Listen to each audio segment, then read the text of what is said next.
My turn. This one's not only double-sided, but stapled. Sorry. Been on this team a long time. Give me 5 minutes. Hello. Hello, all you people. As some of you know, I am going to be starting grad school in a few weeks, and my program is not going to allow me to come back to coach next summer. As such, this is going to be my last summer on FMST, and I wanted to take a few moments to say some words of goodbye. Even typing that sentence was very difficult for me because it contradicts a foundational principle of my life. When it's summer, I am here. Oh, okay. I love this team with all my heart, and have for a long time. By roughly age 10, I wasn't letting anything get between me and this pool when summer rolled around. Other sports had their seasons, family vacation could wait until August. I don't think I ever went to any sort of camps because I spent practically every waking moment right here. I'm sure the lifeguards got very tired of me. I'm sure this pool deck has scraped off hundreds of layers of skin off the bottom of my feet over the years, but I wouldn't want it any other way. Things got a little more complicated in high school though. Most of my school friends got full-time jobs or worked in fancy internships, and I felt a lot of pressure to use my summers well to get into the best colleges. But I never even applied to any of those internships because anything that would get in the way of FME just was not worth it to me. I missed certain opportunities by being such a pool rat, but I also found a family and a home here that was irreplaceable. I knew my priorities and managed to achieve a balance in my life that included a whole lot of fun and the best friends I ever made. So my advice to swimmers is to find your own balance, one that works for you. And if your balance happens to include a whole lot of Foxmill Estates, you may turn out like me, and I don't think that's too bad. Memories that I've made here have stuck with me incredibly strongly. The first paper plate I ever got at age 5 was the cautious swimmer. I was super nervous about swimming in meets, and I'd always be asking my coaches about the water temperature, how far the pool was, how deep the pool was, are there any sharks in it today, all of these things.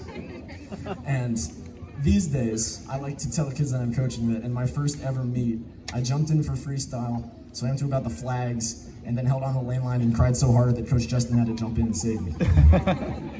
Swimming can be very scary, but if you stick with it long enough and learn to have fun, you might just end up becoming a head coach. I got over my fear of sharks in the pool, but I'm still a very careful and sort of neurotic person, and to this day, my family regularly refers to me as the cautious swimmer. I mentioned that I made my best lifelong friends on this team. 2 weeks ago, Will Shapiro came here to watch an A meet. Last week, Gavin Vincent was here to watch the inter-squad meet, and Jonathan Prishandaro asks me about the team every single time I see him. I think a great example of that friendship and what this team meant to us was our 15-18 boys medley relay in 2017. None of us were all-star swimmers, but we'd all been swimming with the Foxes for our entire lives, and we had a lot of dedication to this team. At Relay Carnival that year, we got 4th place out of 6 in the medley.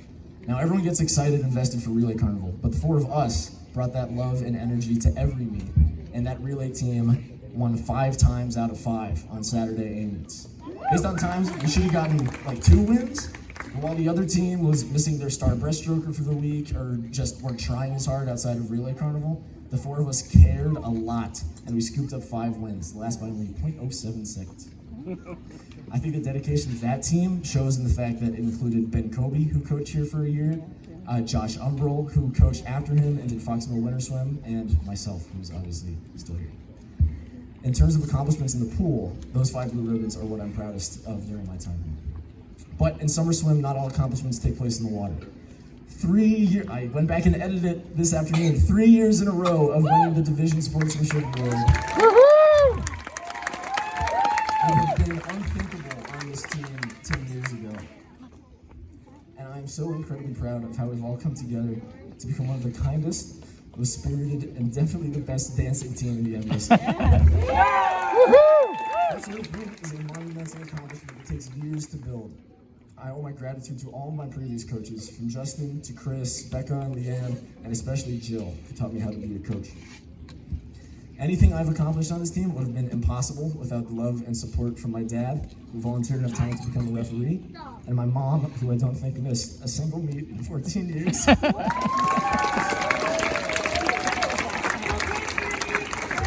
and my sister, who always looked out for her little brother, even after I became much bigger than her. I'm also grateful for every junior and volunteer coach who's helped accomplish the Herculean task of guiding this team through a summer of cold, rain, and smoke. It wasn't easy, and thank you guys very much. I'm grateful to Grace, who sets a shining example every single morning of the energy and attitude I should be mustering up at 7:15 a.m. for our swimmers. And I'm extremely thankful to Jack, my dear friend and my closest advisor on this team. I don't know if I could go without you.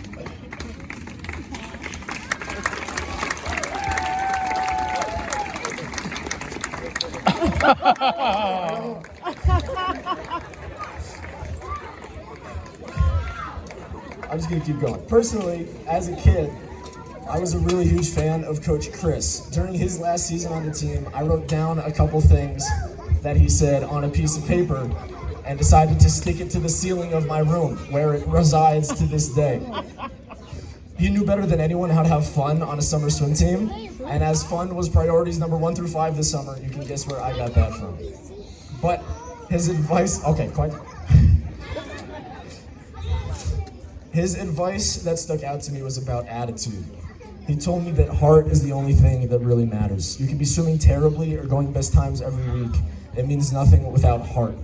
Sometimes it'll hurt, sometimes it'll suck, but if you have heart and you keep pushing, it'll mean something, and that's what matters.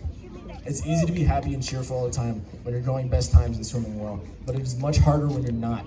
Staying positive and supporting your team, even when you're not doing well yourself, takes a lot of heart, and that is when you become a team leader. I struggle with that myself quite a lot.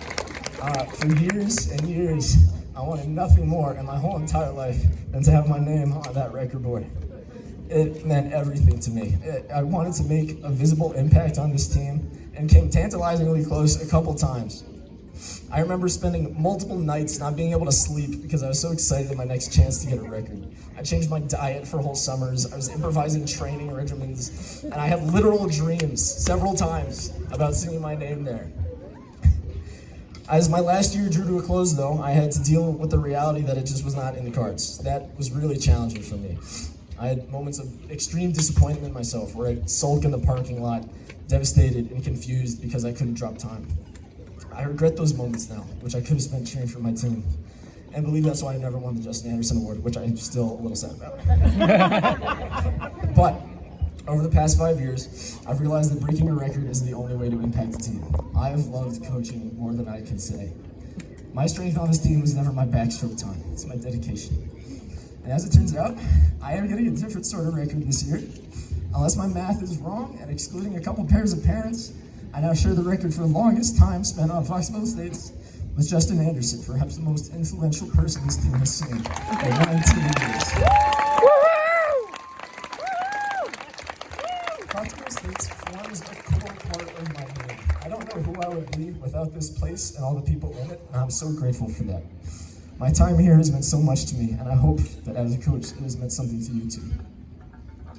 The last thing on that piece of paper on my ceiling, which Chris said at the vigils the last day he coached for this team, is, no one loves Fox no more than Anthony. 8 years later, I'd like to think that's still true. Thank you all for everything. Thank you so much. I'll miss you more than I can possibly say. Fox States, that's the next place. Woohoo!